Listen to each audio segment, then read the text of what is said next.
The GOP field is already crowded with 2012 contenders, but there could be a new face joining the mix. Republican Congressman Thaddeus McCotter of Michigan just joins us now to discuss why he is considering a bid for the White House. Congressman, thanks for joining us today. No, thank you very much for having me. All right, so what do you bring different to this field? Why would you possibly want to get in? Well, I think coming from Detroit, we have a certain sensibility as to what's gone wrong at the federal level, how government can be an obstacle to the growth and prosperity the people need to feel comfortable around the hearth of home, to again realize that America's best days are ahead. And at the present time, we've not necessarily heard that type of encouraging message from others.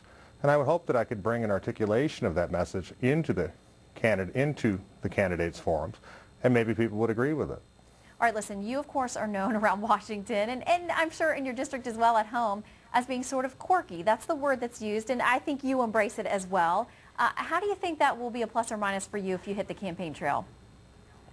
Well, what you have to understand, in Washington, nuts is normal. So when you go out there and you remain normal and you don't assimilate to the inside the Beltway culture, suddenly you're somehow different than everybody else. It's something I kind of revel in. The fact that when I come home I'm just like everybody else, but when I go out there I'm different. So I don't know whether I embrace or not, but I do admit that I'm not going to change any more than when I'm in Washington than when I'm at home. All right, so starting off, let's talk about a couple of issues that if you decide to jump in, you'll certainly be asked about. Medicare reform. Do you support Paul Ryan's plan? What would you do differently if you don't?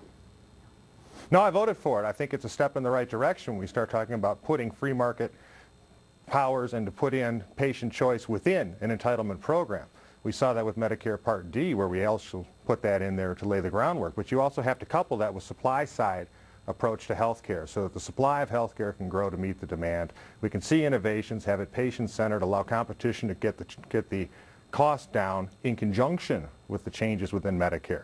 You cannot simply leave one or the other, and Paul will admit that because it was a budget document. It was not an across-the-board attempt at reform, which I think the House Republicans are going to come forward with. All right, I want to ask you about another issue that you've taken some heat for, and I want to ask you if you've changed your position, this issue of card check, which would allow unions to form, instead of with a secret ballot, to have the alternative of simply having enough people sign up on cards to unionize a workplace. Where do you stand on that now? You've supported it in the past. I voted for it the one time, but over the course of time we've also seen, as a Federalist, is that these are the types of issues that should be handled at the state level. Neither right to work nor card check should be imposed by the federal government. I think that the people of the states are best able to make those determinations, and as we've seen, they will come to differing conclusions. But again, the states are the laboratories of democracy, and I do think that that is the way to go. All right, and quickly I want to ask you about social issues, things like abortion, gay marriage. There are some who think the GOP shouldn't be so focused on that in 2012. What do you think, and where do you stand? Well, as a Reaganite, I don't think you can have a truce on social issues because the left will never allow it.